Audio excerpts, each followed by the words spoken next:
Hello guys! For today's video ay mainit na sopas naman ang aking lulutuin. Tamang-tama sa napakalamig na panahon. Uunahin ko ng ilaga ang manok na gagawin kong sahog. Pagkatapos ilaga at palamigin ay hihimayin ko agad ito. Sa kawali ay tutunawin ko na ang butter na gagamitin ko na paggigisahan.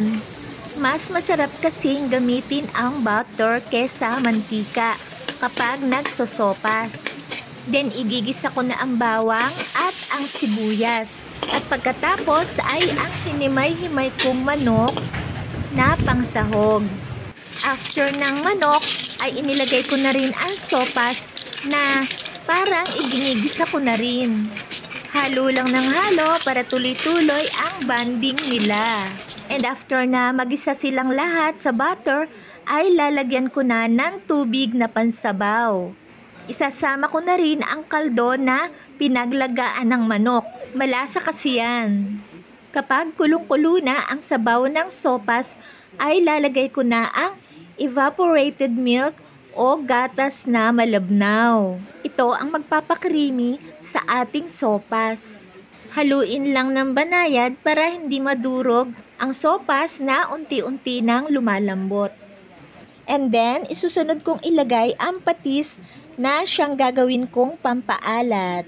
Kailangan tansyahin ko lang ang ilalagay ko kasi ay baka umalat naman itong masyado. Maglalagay rin ako ng Knorr cubes para mas sumarap pa siya at luminamnam.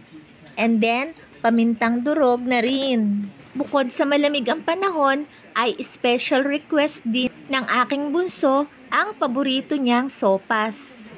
She's not feeling well kasi at may konting lagnat.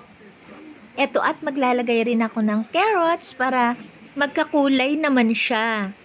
And then yan, haluin muli. At maya-maya pa ay ilalagay ko na rin ang repolyo. Yang carrots at repolyo ang dalawang gulay na lagi kong isinasahog sa sopas.